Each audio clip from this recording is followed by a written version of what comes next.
Olá, sejam todos bem-vindos a mais um podcast Momento com Deus. E eu sou o Everton Luiz Prates, homem ao máximo da Poliana Macedo Zuliani, e somos casados para sempre. Maravilha! Eu sou Moisés Raposo, homem ao máximo da Sabrina. Nós somos casados para sempre. E eu sou pai para toda a vida de João Paulo, Maria Clara e Anne Gabriele.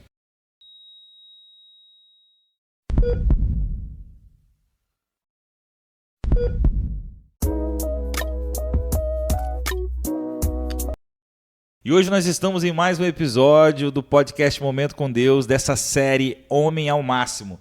Como atingir o máximo do seu potencial como homem em todas as áreas da sua vida. E hoje com um tema muito importante, o Everton. Nós iremos aqui discorrer a respeito do assunto. Tá tudo errado na minha vida, quem que é o culpado? E aí, quem é? Vamos nós. Então, para a gente dar início agora, o homem, ele é o cabeça. O que quer dizer isso, Moisés? Então, hoje existe vários temas, né, várias discussões a respeito disso, e nós precisamos entender que assim, nós cremos na palavra de Deus. Nossa regra de fé é a palavra. E nós temos o texto base que é Efésios 5:23. Esse texto bíblico vai dizer: porque o marido é a cabeça da mulher, como também Cristo, a cabeça da igreja. E ele é o salvador do corpo, de sorte que assim como a igreja está sujeita a Cristo, assim também as mulheres estejam em tudo sujeitas ao seu próprio marido.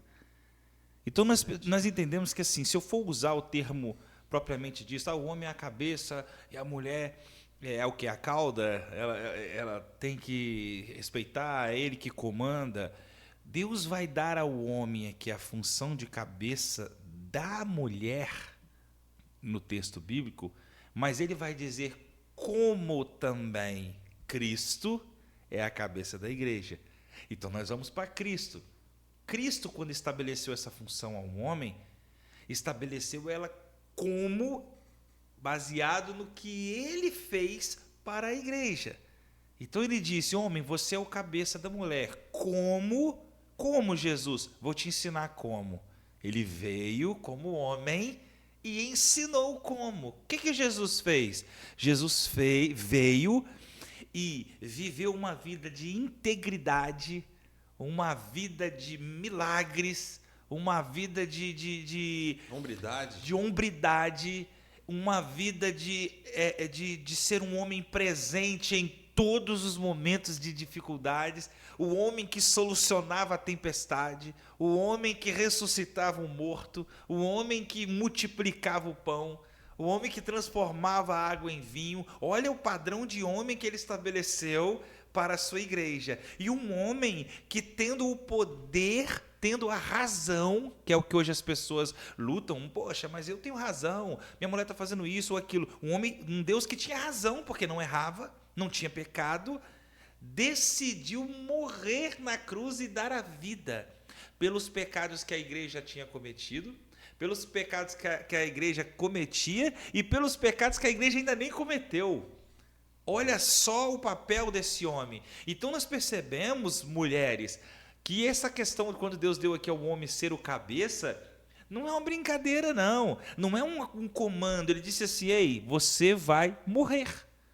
Assim como eu morri pela igreja, você vai morrer todos os dias, negando seus desejos, suas vontades, qualquer coisa que venha para a sua vida. Morrer todos os dias. Por quem? Pela sua esposa.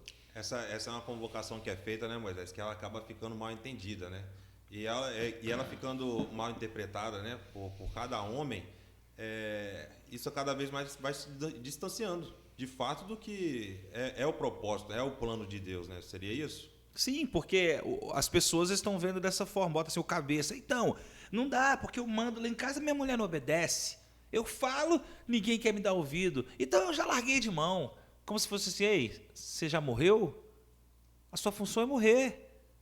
Vai morrer, mas rapaz, eu estou perdendo a minha vida, tentando uma coisa que eles não querem mudar. Perca a sua vida, mas você precisa morrer para que se cumpra o plano. Ser cabeça da mulher, como Cristo foi cabeça da igreja. A pessoa, se Cristo tivesse feito tudo o que fez, mas não tivesse morrido, não tinha cumprido o plano, não tinha se cumprido o plano de salvação, não existiria salvação. Então tem gente que está indo até a cruz, caminha, eu só estou sofrendo, para chegou na cruz, desistiu de morrer, entregou e acabou o plano. Então, maridos, você é o cabeça da mulher, parabéns por isso, morra por ela.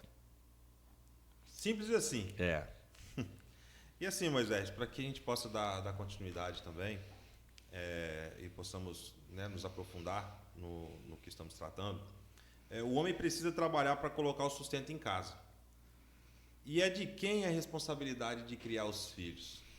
Então, nós vamos ouvir muito hoje em dia, né, principalmente pelo meu máximo, a gente tem esse trabalho, ver os homens, cara, mas eu trabalho dia e noite.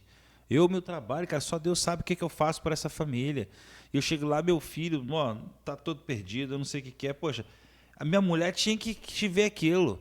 E aí ele chega em casa, vê o filho respondendo, vê o filho daquilo, ele vira para a mulher dele e fala assim, olha aí, ó o filho que você está criando aí.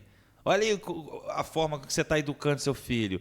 E transfere toda a responsabilidade. Cara, o homem precisa trabalhar. O homem precisa, sim, correr atrás e tudo. Mas isso não tira dele a responsabilidade da criação dos filhos. Ele tem que ter. Por que isso, Moisés? Salmo 127:4. A Bíblia diz, os filhos são como flechas na mão da guerreira? Do guerreiro. Guerreiro, os filhos são como flechas na mão do guerreiro. Homens, foi dado a vocês. O texto vai dizer assim, bem-aventurado o homem que enche as suas aljavas. Então, assim, ele não será confundido. Então, a gente percebe que os filhos são como flechas. As flechas, elas são preparadas pelo guerreiro. Elas são lapidadas. Elas têm que ficar bem alinhadinhas para ela não se desviar na hora de ser lançadas. Ele tem que colocar ela nas aljavas. Ou seja, essas flechas vão andar com o guerreiro no caminho. Onde o guerreiro estiver caminhando, as flechas estarão com ele na aljava. Ele vai preparar a flecha e no momento certo ele vai lançar a flecha. Lembrando que ela é feita sempre como um propósito, né? Acertar o alvo. E aí a gente entende o seguinte, o que é pecado? Pecado é errar o alvo. Olha que coisa interessante. O que se afasta o homem de Deus? Errar o alvo. E quando um filho erra o alvo, a culpa é do filho do pai. Aqui que entra muitos pais, eu ensinei, mas agora ele fez sua escolha. Mas como assim, se o filho é flecha? E quem lança a flecha é o guerreiro. Seu filho errou o alvo, você não preparou a flecha, você lançou a flecha errado e você não acertou. E agora, meu amigo, a flecha caiu fora do alvo. Mas o que eu vou fazer? Vai lá onde a flecha caiu. Arranca a flecha do lugar que você lançou. Volta com a flecha. Molda a flecha, prepara a flecha e lança a flecha de novo no alvo. O homem, meu amigo, tem uma missão. Os filhos são sua responsabilidade. Amém, mas é muito bom. Lembrando que você comentou aí agora, para estar no caminho. Então, sempre em alguma oportunidade a gente está conversando sobre isso e alertamos, de fato, né, como deve ser a caminhada de um homem para que ele tenha autoridade e está ensinando o filho no caminho, né? Poxa, não tem situação que fala melhor do que a ação, né, propriamente dita. Uma coisa é eu ficar falando aqui algo e outra coisa é eu, de fato, representar aquilo mesmo que eu acredito, né, aquilo que eu represento. Então, é por isso que é muito dito sobre o testemunho, né, que às vezes você vai ficar falando muitas coisas, mas o que vai prevalecer são suas atitudes, né, e o testemunho em si. E assim, Moisés, por que o homem ele transfere a culpa da maioria das coisas para sua esposa e filhos? Gênesis 3:10. E ele disse, ouvi a tua voz soar no jardim, e temi, porque eu estava nu e me escondi. O primeiro Adão viveu uma experiência aqui com o Senhor. Ele conversava com o Senhor todos os dias, ouvia a voz do Senhor e não havia nada, não havia tristeza, não havia nada, era perfeito. Mas Adão pecou. Quando Adão pecou, ele temeu. Ele percebeu que estava nu, percebeu que tinha feito coisa errada. Ele teve uma percepção e ele fez o quê? Se escondeu. O que quer dizer isso aqui? Por que o homem transfere a culpa para a esposa, filhos? Por que ele faz isso? Porque o sentimento de culpa, ela é esmagador. O homem, ninguém quer sentir o sentimento de culpa. Nesse exato momento, você que está nos ouvindo, eu sei que tem responsabilidades. Coisas erradas que você faz, que você pratica, que você já praticou, que ainda não foi confessado, seja pornografia, seja idolatria, seja roubo, seja droga, seja bebida, seja vícios, seja imoralidade, o que for. E aí é o seguinte, eu não posso falar uma coisa dessa. Se eu falar um negócio desse com minha esposa, acabou. Como é que eu vou explicar para o meu filho esse tipo de situação? Não tem como. Ele não consegue imaginar que ele vai ter que conviver com o fato de expor o seu pecado. E aí o que ele faz? Ele precisa transferir. Ele precisa transferir para os outros, ele precisa justificar, ele precisa igualar outras pessoas. Ele precisa pegar e mostrar, ô Everton, você é assim, cara, porque ele é assim, e ele precisa que alguém diga que é também, para ele se sentir mais aliviado, que isso é normal, para poder sentir, porque o sentimento de culpa é esmagador. Então as pessoas elas não querem confessar, elas não querem assumir por causa disso. Mas convenhamos também, né? Poxa, se eu tentei contra a vida de alguém, se eu roubei, por exemplo, e isso de alguma forma vem a chegar, né, a público, é uma situação que é bem constrangedora, né? Então é muito mais fácil eu arrumar uma forma de dar um motivo para que aquele motivo ele se torne suficiente para tirar essa responsabilidade de cima de mim. Né? Porque deveria ser totalmente ao contrário. Então, uma vez pego no ato, confessai as vossas culpas, né? Para que, de fato, seja perdoado. Uma vez que se confessa o pecado, a palavra do Senhor isso. E tem que ter cuidado com uma coisa, Everton. Confessar algo e confessar a culpa. Porque as pessoas, às vezes, até podem falar de um erro, mas não assumir a culpa. Exatamente, muito bem esclarecido. Então, Moisés. O filho vem aqui, derruba, eu julgo as pessoas pelo que elas fazem, mas eu me julgo pela minha intenção. Um menino derruba o copo, por que você derrubou esse negócio? Você é um desastrado, você é isso. Ele não pode ter esbarrado no copo, ele não tem a possibilidade de ter feito sem querer, ele é um desastrado, ele é isso, ele é aquilo. Não é um filtro, né, Moisés? Então, agora, eu estou aqui conversando, no outro dia eu estou na mesma mesa, e aí meu filho vai falar comigo, o que foi, filho? Aí eu bato no copo. E o olhar não foi a minha intenção. Eu vou virar para ele, rapaz, não me chama desse jeito não, porque você me chamou, olha o que você fez. Eu acabei me distraindo aqui e encostando. Fácil. Eu não tive a intenção. É muito mais fácil transferir a responsabilidade para os outros do que assumir a culpa. Então eu não tenho culpa. Eu assumi que eu derrubei, mas não assumi que eu sou culpado. Transferiu a culpa. Então o cara trai. Tá bom, aquele base de coisa, cara, eu te traí. E na hora que ele vai resolver o problema, mas como você fez isso? Não, mas você tem culpa. Eu te traí porque você, tá fazendo isso comigo, você isso aqui. Então, assim, ele assume que fez, mas não assume a culpa. E aí, isso aí não é uma coisa que se espera que a palavra fale, né? Não vai haver transformação. Porque exatamente. Você precisa confessar as vossas culpas. Eu sou culpado. E convenhamos, um coração que é justamente ele se torna a um ponto tão angustiante que essa culpa, de fato, quando é voltada para o sentimento que Deus espera, ela é transformadora.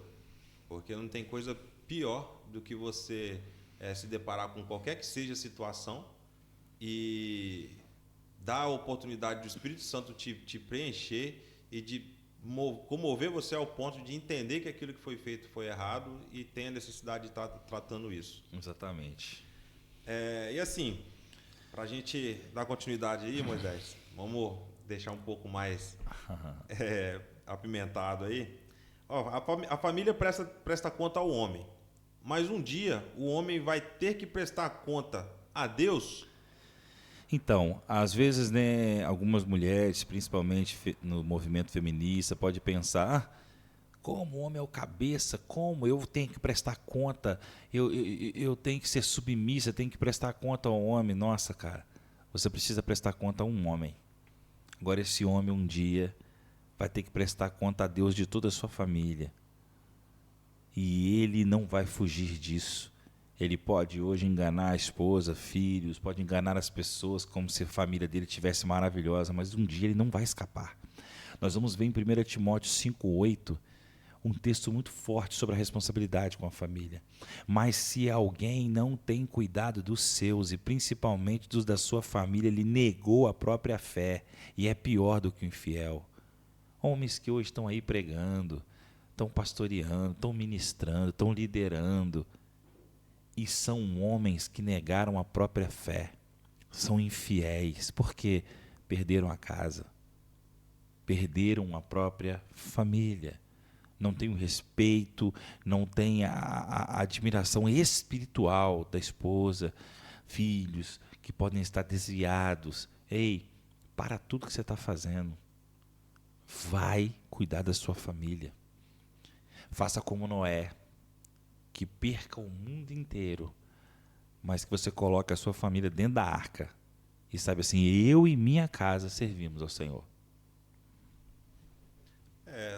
Claro assim que precisamos estar avaliando, né, Moisés, cada situação em particular, né, porque, afinal de contas, estamos tratando de seres humanos, né?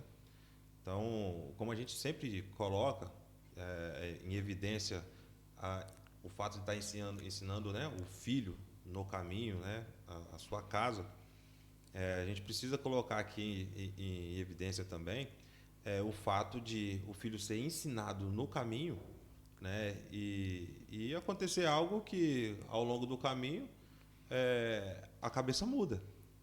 Foi bom você colocar isso, Everton. E aí que está o grande ponto. Essa pergunta é interessante para que a gente afirme que essa discussão ela existe muito, principalmente assim, mas tem o livre-arbítrio, tem tudo mais. Lembra, nossa regra de fé é a palavra. Sim, de fato.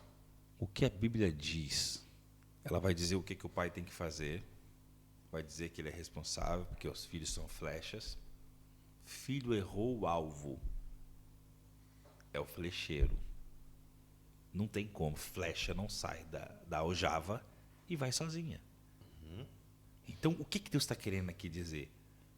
Eu tenho certeza que, mesmo com toda a consciência que eu tenho, eu cometi vários erros na criação dos meus filhos, e ainda cometo.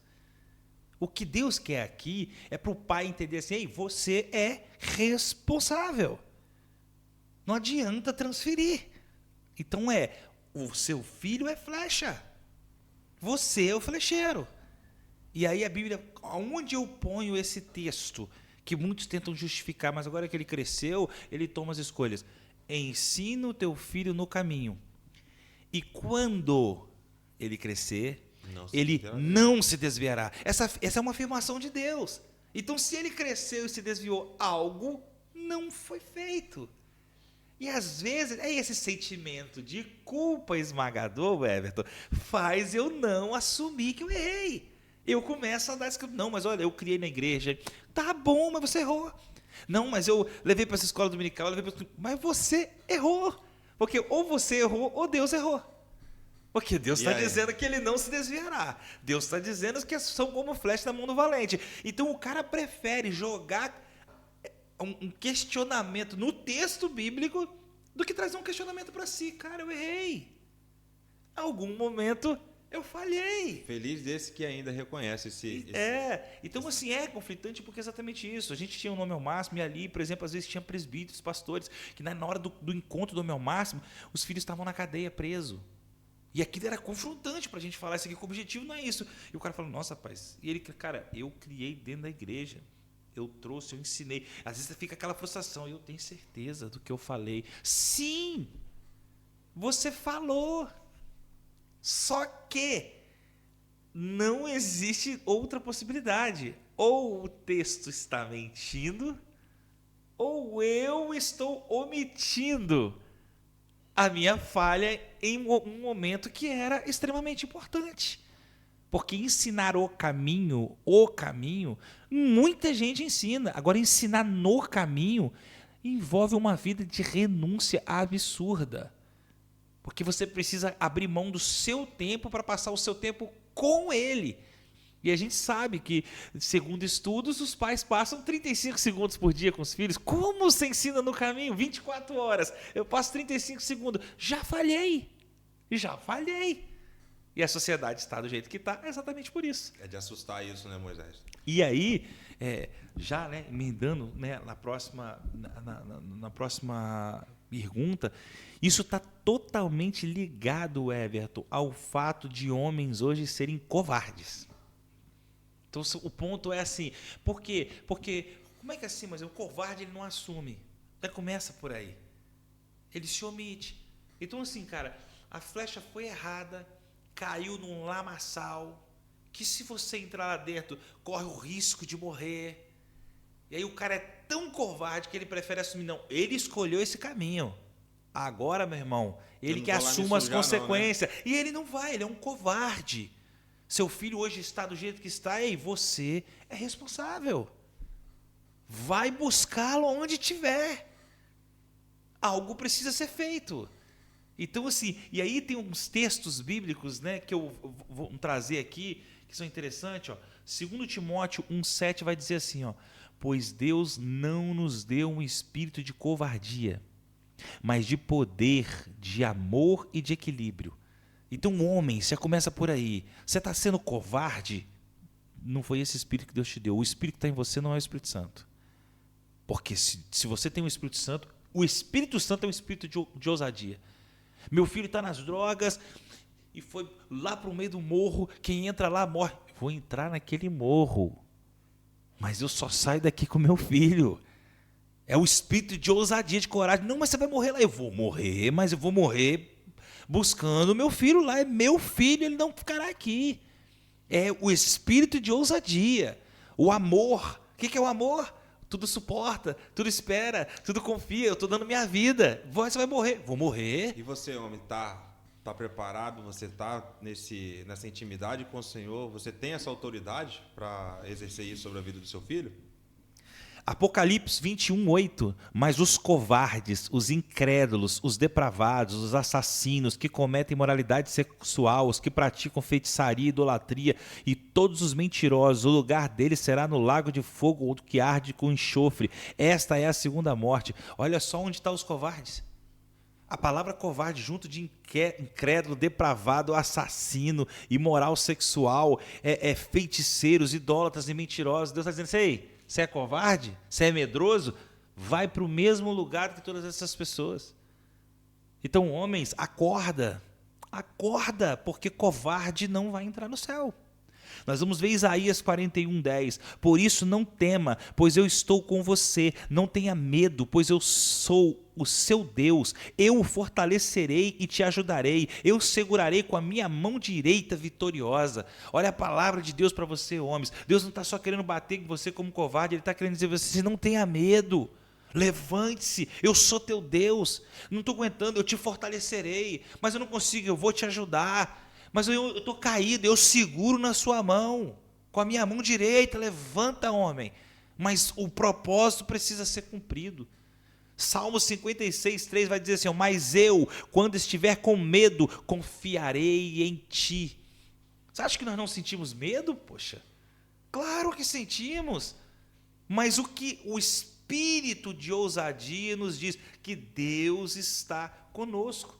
Salmo 55, versículo 4, 5 vai dizer assim, o meu coração está acelerado, os pavores de morte me assaltam, temor e tremor me dominam, o medo tomou conta de mim. O salmista vai trazer essa situação, quando ele fala aqui do acelerado, do pavor de morte. Isso aqui são sinais de depressão.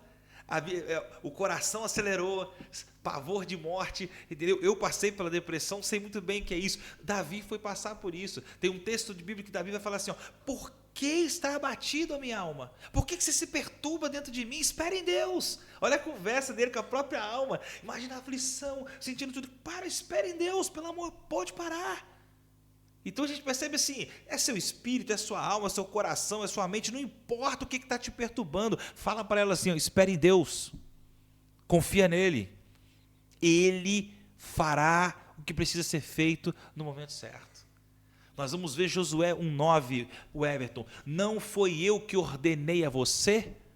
Olha Deus dizendo, seja forte e corajoso, não se apavore nem desanime, pois o Senhor seu Deus estará com você por onde você andar. Então não importa se é no vale da sombra da morte, se é no meio da tempestade, se é no meio de uma guerra, Deus está falando assim, eu andarei com você.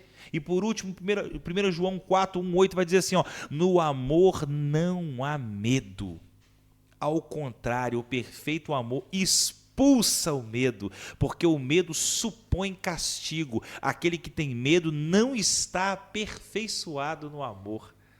Olha que coisa linda. Forte, hein? Então, se você tem medo, preste atenção, o medo que você está sentindo demonstra claramente que você não foi aperfeiçoado no amor. Como assim, Moisés? Quem é o amor? Deus. Deus é amor. Deus está querendo dizer assim, você não foi aperfeiçoado em mim. Algo precisa ser feito. Por quê? Porque o meu espírito não cabe o medo.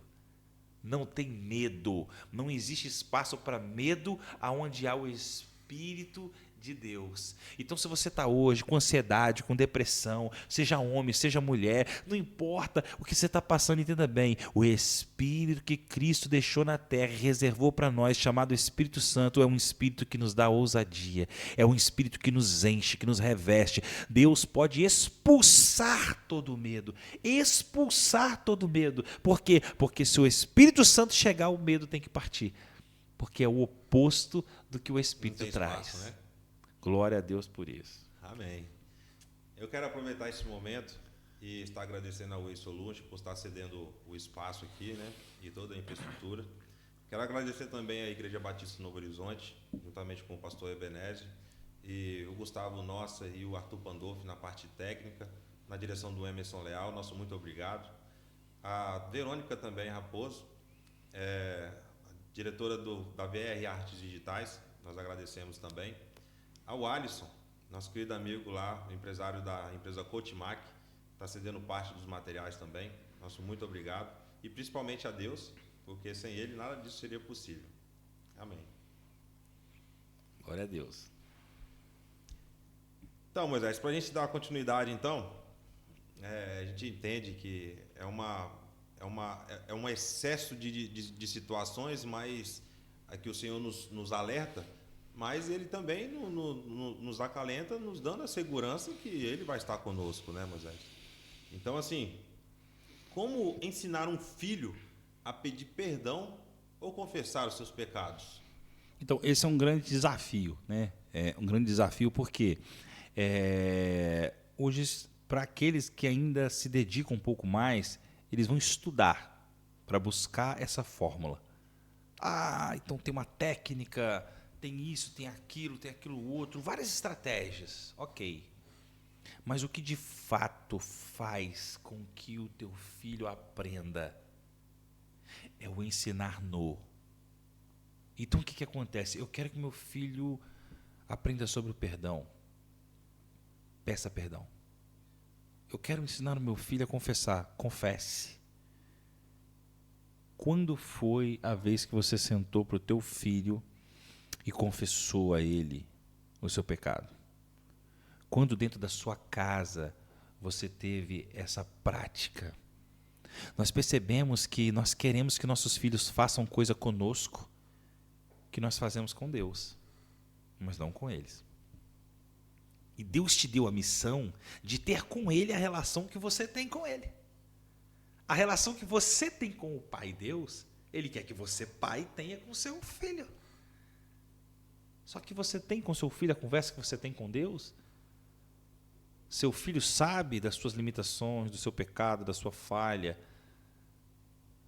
Você fala com ele na humildade que você fala com Deus? Então, qual o tipo de relação que eu quero ensinar para o meu filho Se eu deveria ensinar ele que tipo de relação ele tem que ter com o Pai do céu. A relação que você tem comigo, filhinho. Eu vou ter com você a relação que Jesus tem comigo. Ele vai conhecer Jesus por você. Quando ele fala assim, você ama Jesus? Eu amo Jesus. Por quê? Porque Jesus é igual ao meu Pai. É essa a lição que ele tem que ter. Quem é Jesus para você? Quem é Deus para você? Ah, Deus, ele protege a gente igual meu Pai me protege. Ele ouve a gente quando a gente precisa falar alguma coisa, confessar, igual meu Pai me ouve quando eu confesso. Ele cura a gente, assim como meu Pai ora por mim quando eu estou doente, eu sou curado. Ele, já imaginou? É aquilo que Paulo vai dizer assim, seja meu imitador, igual eu sou de Cristo. Você deveria ser a representação de Jesus dentro de casa. Quando o seu filho chegasse para você e falasse assim, por que você segue a Jesus? Nossa, porque meu pai segue Jesus, meu pai é o melhor pai do mundo.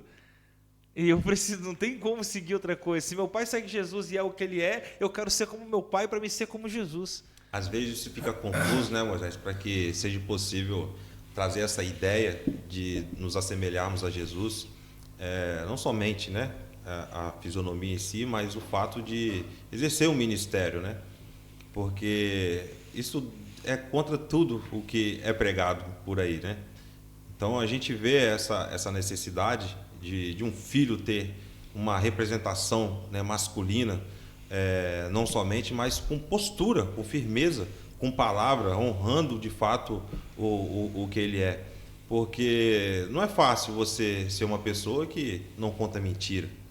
Então não é fácil você ser correto com tudo. A gente já citou em outros momentos aqui, citando empresas, né, o modelo de empresas, o que tem que se reportar diante a sociedade, diante as situações.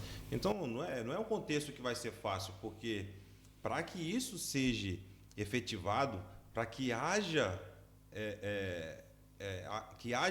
satisfação naquilo que está sendo feito, é necessário renúncia. Então, é necessário você renunciar, você tem que abrir mão de algo. Então, não é simplesmente o fato de você falar assim, não, vou ser correto e tem renúncia. Então, assim, você não vai poder mentir, você não vai poder ir pelo que os outros falam, você não vai poder, por exemplo, são infinidade de situações, né? Que a gente entenda que o fato de você ser uma pessoa correta e íntegra não implica em coisas simples, são em coisas complexas mesmo. Mas o grande desafio, o Everton, por que é tão difícil? Porque não é difícil, é impossível para o homem, na carne, ser assim. Então a grande dificuldade está nisso. Por isso que se torna um sacrifício. Rapaz, mas a gente tenta, mas, cara, não dá. Tem hora que tá assim, na carne é impossível. É impossível. Vai ser uma luta o tempo inteiro, porque você vai ter que ir contra a carne, porque a carne é o oposto disso. A Gálatas vai falar das obras da carne. Feitiçaria, idolatria, bebedice, murmuração, imoralidade. É aquilo, é a carne, é isso. E como, Moisés, isso não ser um sacrifício? Andeis em espírito, porque também não é sacrifício para o espírito agir dessa forma. Porque o fruto do espírito é amor, paz, temperança, longanimidade, benignidade, bondade. Então o que as pessoas não entendem é o seguinte, não é você que tem que ser. É entender assim, receba o espírito e será impossível viver na carne. Viva na carne e será impossível viver no espírito. Então, a decisão que eu preciso tomar é, eu vivo em espírito ou vivo na carne? Eu alimento o espírito ou alimento a carne? As ações são só consequências, porque é fruto. Então, o difícil está aí o seguinte, o cara que vive uma vida na carne, querer ter atitudes com a esposa e com os filhos de espírito. Não vai bater. Agora, o cara que vive em espírito, isso vai ser natural, porque é fruto, não é dele, não é eu que consigo, é um fruto do espírito que habita em mim. Então, isso se torna, por exemplo, nossa, é muito difícil ser igual a Deus, não para o Espírito Santo. Se eu vou cheio do Espírito, isso é dele, não é só eu. Eu continuo sendo um pecador miserável, mas o Espírito que habita em mim vai me fazer ser semelhante a Cristo, porque isso é dele. É ele, não sou eu. Então vão olhar para mim e vão ver traços do Espírito. Vão ver o Espírito e não eu. Amém.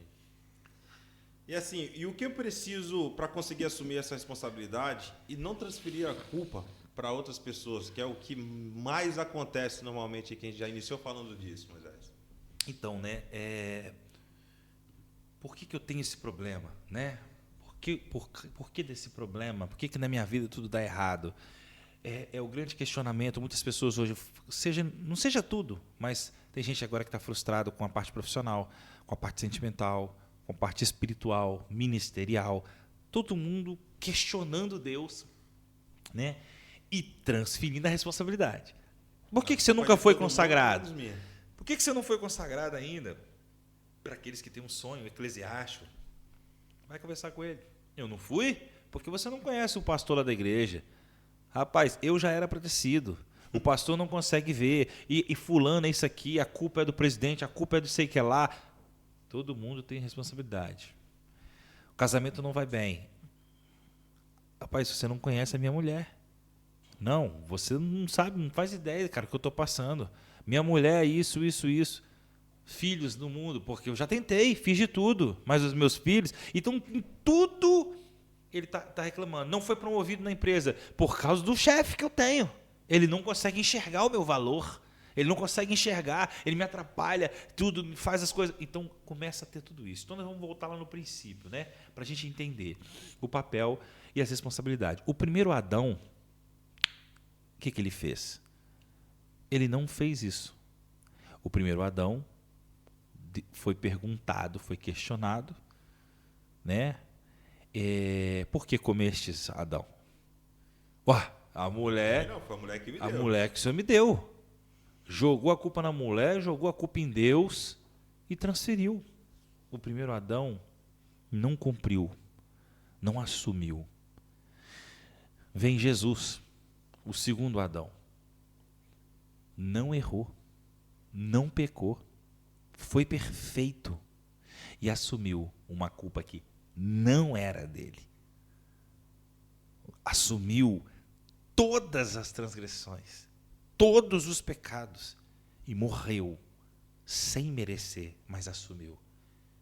Ele nos ensinou sobre o que é assumir a responsabilidade. Ele nos ensinou, não transfira a culpa. Mas eu não sou culpado. Assuma a culpa, mesmo que você não seja culpado.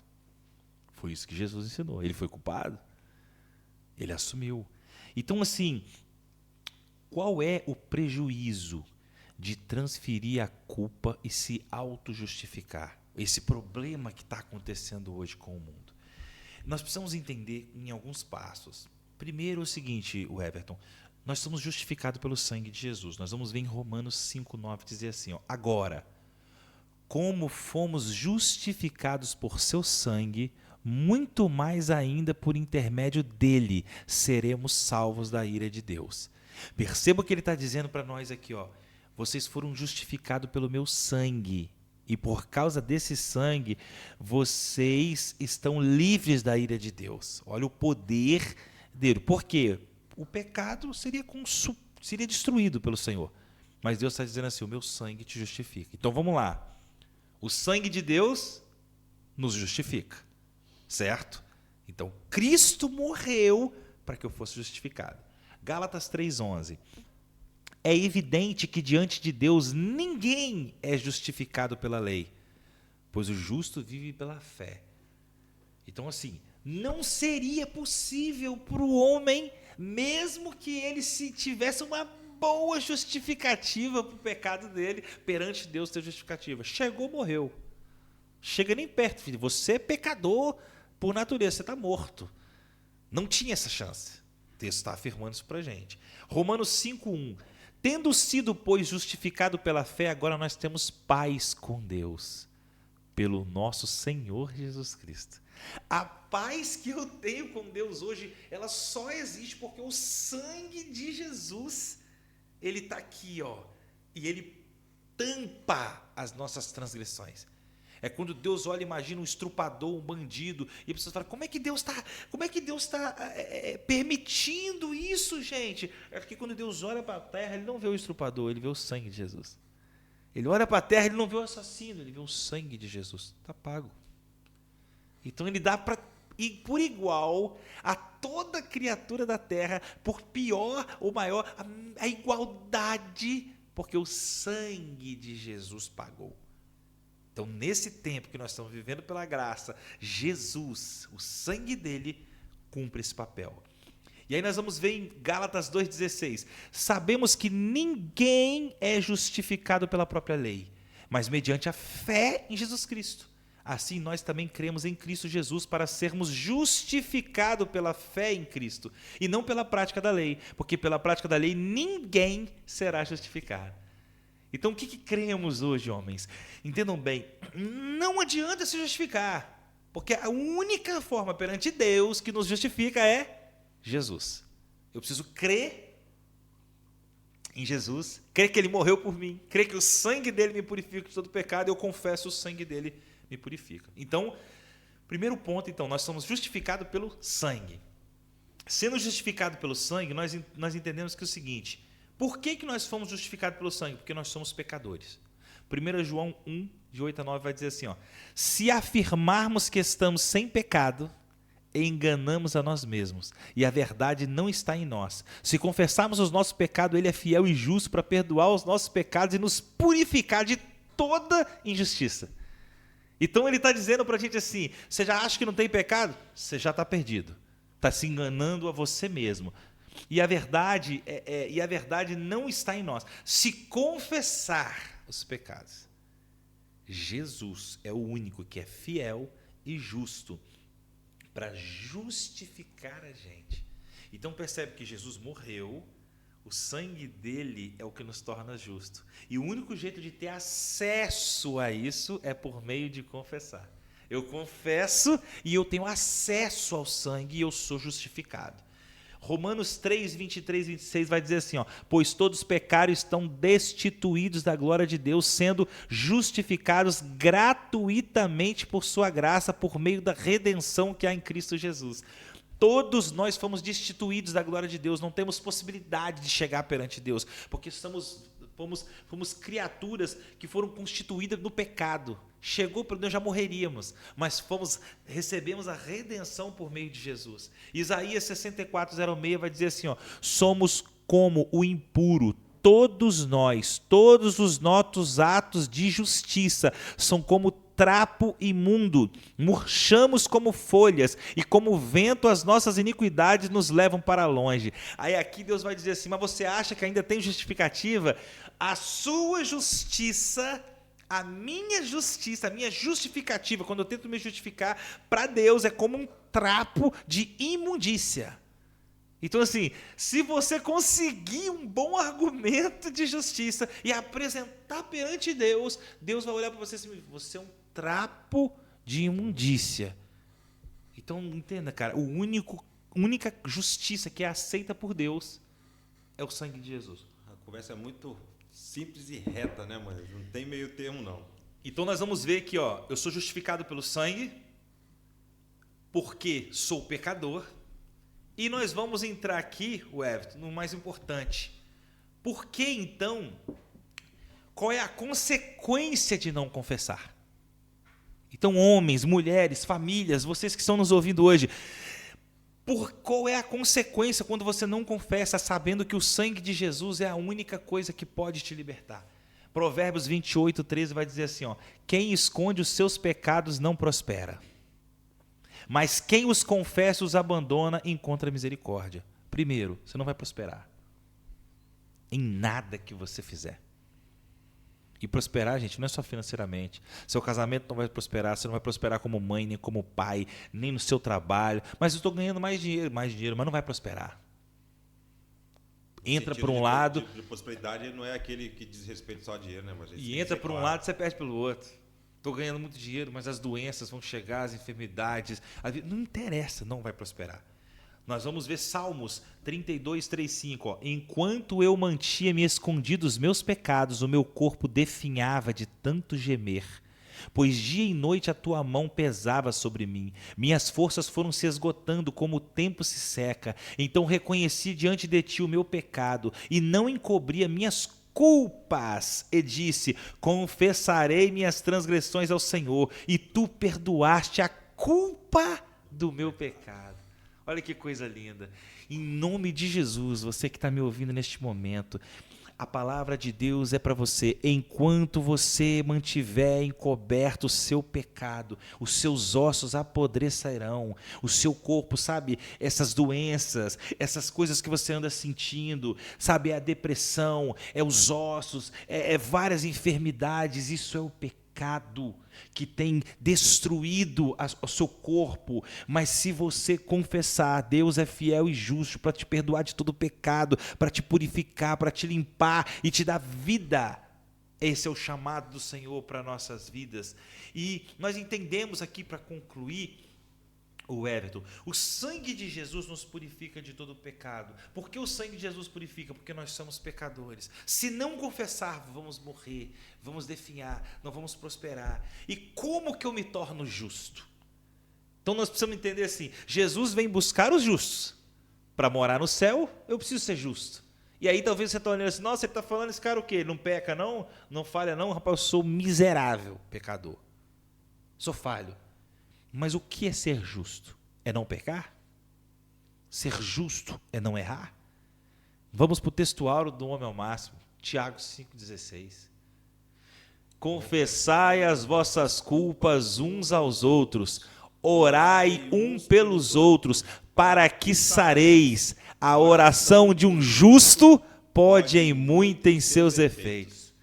Esse texto vai revelar para nós que a oração de um justo pode muito ser feito. Então vamos de trás para frente. Justo.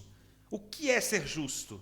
É aquele que confessa o seu pecado um ao outro e ora um pelos outros. E aí a sua oração, a oração de um justo, vai passar a ter efeito. Sabe o que vai te fazer ser justo? Não é não pecar. É você confessar o seu pecado. Vamos ver um homem que talvez nos dias de hoje seria muito crucificado, que é Davi. Davi, cara, Davi idolatrou, Davi cometeu imoralidade sexual, pegou ali a mulher do cara, mandou o cara para morrer, tipo assim, assassinou o marido do cara para ficar com a mulher dele, coisas assim que olhar para o mundo de hoje, nossa, um pastor fizesse isso, um cristão fizesse isso, seria totalmente crucificado. Aí nós vamos ver lá na frente, Jesus vai dizer assim, que Deus vai dizer que Davi, um homem segundo o meu coração. Como que um Deus pode querer isso aí? Davi, ele confessou o seu pecado. Ele assumiu a responsabilidade do seu pecado. Sofreu as consequências do seu pecado. Mas pediu, Senhor, não afaste de mim o teu espírito. Você pode, quando confessar, perder seu emprego. Às vezes pode perder sua família. Às vezes pode perder o seu patrimônio. Às vezes pode perder sua liberdade. Tudo isso aí você pode perder ao confessar o seu pecado. Mas não perca a presença do Espírito Santo. Porque é a única coisa que vai te conectar ao único que pode perdoar os seus pecados. Eu sei que o sentimento de culpa não nos deixa confessar.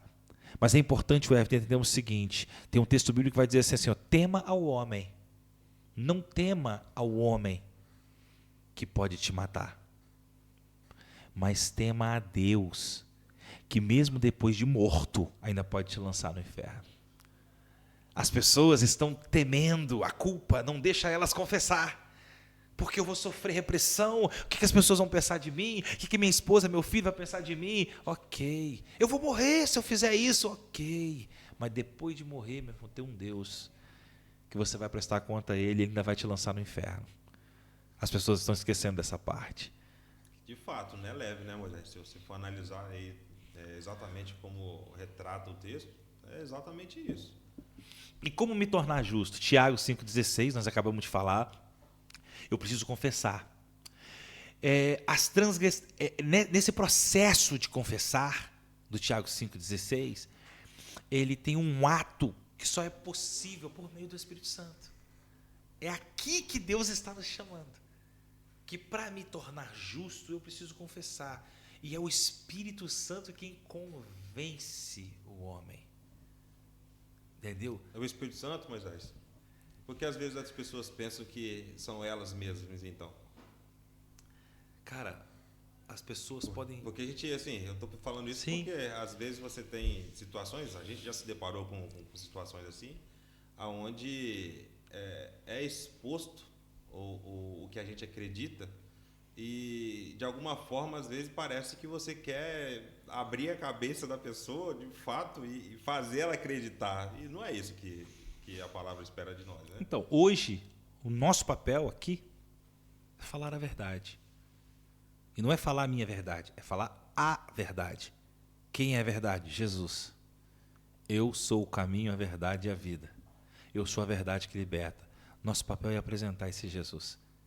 Agora, nesse momento, o Espírito Santo de Deus está invadindo corações. Vidas que estão em casa assistindo agora e que não vão dormir. Vão perder a sua paz hoje. Mas Moisés, isso é de Deus? Sim, é porque a falsa paz que você está sentindo está te afastando do propósito de Deus. E existe uma tristeza segundo Deus, que é a tristeza que Deus coloca no homem para ele se arrepender. Verdadeiramente. E o homem fica assim, não, mas eu não estou feliz. Sim, porque Jesus ainda te ama. E o Espírito Santo de Deus está te incomodando. Muda, abandona o seu pecado, saia dessa vida, saia dessa situação, porque eu quero te mudar, quero te trazer o plano original, quero que você cumpra o meu propósito. Então você está sentindo tristeza, é isso mesmo, é para sentir tristeza mesmo, mas é tristeza segundo Deus, que causa arrependimento, não remorso. Deus está fazendo isso neste momento, e o Espírito Santo de Deus vai mudar vidas. Você só tem que fazer uma atitude, confessa os seus pecados. E como a gente pode prevalecer então, Moisés? Falando de transferência de culpa, né?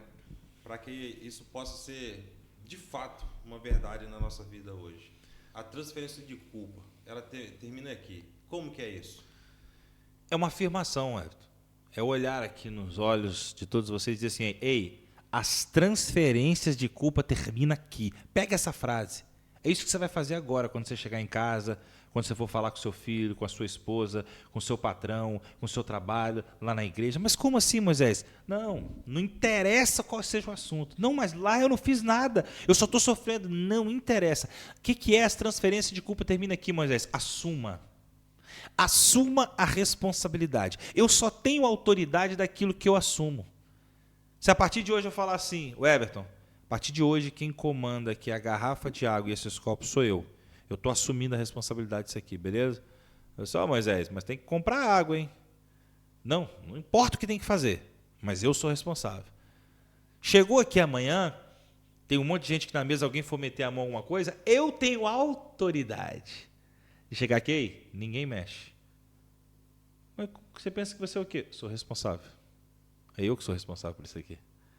Quem assume responsabilidade tem autoridade. Então tem gente que quer autoridade em casa. Eu não tenho autoridade, minha mulher não me respeita. Mas você assumiu a responsabilidade? Você assumiu ela como responsabilidade? Não, lá meus filhos não me respeitam, mas você assumiu eles? Ou você fica transferindo? Quando eles erram, você transfere a culpa. Quando quer mandar, você quer assumir a responsabilidade? Os filhos erraram, falou assim, mulher, corrige lá.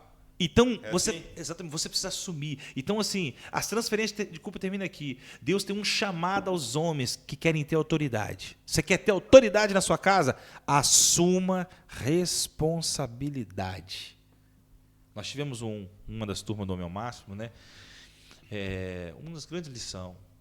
Um dos homens que vivia um grande conflito no casamento, porque fez muita merda. Traições e tudo mais. Então ele colhia muitas coisas. E ele precisava ter autoridade. Como? Ele perdeu a autoridade. Então, assim, para assumir, ele teve que chegar em casa num desses dias e assumir. Assumir a responsabilidade. Eu pequei, eu errei, eu fiz isso, eu sou culpado de tudo. Mas a partir de hoje eu assumo a responsabilidade. Qualquer problema aqui vai ser comigo, vai resolver comigo. Por que não? Porque agora eu preciso assumir. O que eu fiz e vou pagar por isso. Mas agora quem comanda, quem vai seguir as orientações de Deus aqui sou eu. Você vai estar deixando de ser menino, vai se tornar homem? É isso aí. Aconteceu, mas acabou o gás. Deixa que eu resolvo. Acabou a luz. Eu resolvo. Amor, tem uma dívida aí que chegou aqui. Eu resolvo. E tal. Nossa, meu filho João, um problema na rua ali e tal. Eu resolvo. É essa a situação. Assumiu responsabilidade, você tem autoridade. Mas começa a se preparar, porque vai ter problema que é maior que você. Vão chegar lá com um problema e você, como é que eu vou resolver isso aí? Ei, não sabe como resolver, não? Entra no teu quarto, dobra o joelho e diz, Senhor, o Senhor mandou eu assumir responsabilidade. Mas essa responsabilidade que eu assumi, eu não tenho como resolver. Mas você tem um pai que pode resolver. Mas você, quando o pai resolver, olha que legal. O pai vai resolver. E quem vai ganhar o mérito? Justamente, né? Sou eu. Nossa, você viu? Como é que você conseguiu fazer isso, meu amor? Como que você resolveu esse problema? Resolvemos. Jesus não vai querer ir lá pegar o mérito para você, não. Ei, fui eu, fui Deus. Não, então para não ser, já assume aí. Mas aí nós, como somos, Assuma seremos aí. conservos, né? Toda a honra e toda a glória do Senhor, né? Amém. Deus quer que você assuma essa autoridade. Amém. Isso aí. Poxa, muito bom, Moisés. Muito bom. A gente não pode aqui, né, tá tratando de assunto tão importante assim e ser omisso. A gente tem que falar a verdade. Você falou tudo aí. Então a gente não está aqui para expor uma ideia nossa e tá com oba-oba, o mimimi aqui, né, discutindo o que é para deixar de ser. Simplesmente tratando do que tem que ser dito, a verdade. Então, obrigado, né, por você estar explanado muito bem aí, ter colocado em evidência esse assunto. Então, eu quero agradecer você que nos acompanhou até aqui. Pedir encarecidamente que você compartilhe, comente, né, envie para seus amigos, né, esse vídeo. Participe, siga o canal do podcast Momento com Deus e desfrute de fato desse momento com Deus, porque assim como tem nos abençoado, né, eu não tenho dúvida que vai abençoar você também, em qualquer que seja a área da sua vida, né, emocional, profissional, mas principalmente espiritual. Então você mulher, você esposo, você possa tomar essa responsabilidade dentro do seu lar e permitir que o Senhor haja e te dê a autoridade que você precisa e abençoe o seu lar. Né, Moisés? Maravilha, Everton. A frase que nós deixamos é: homens, assuma a responsabilidade para ter autoridade. E repita essa frase conosco todos os dias. Todos os dias. As transferências de culpa terminam aqui. As transferências de culpa precisam terminar aqui. Assuma hoje. A sua responsabilidade. Glória a Deus. Muito obrigado. Que Deus abençoe vocês. E não perca, próxima sexta-feira nós temos convidado especial, mais um episódio abençoado dessa série, que são 12 encontros. Homem ao máximo. Como atingir o máximo do seu potencial como homem em todas as áreas da sua vida. Deus te abençoe. Obrigado. Até mais.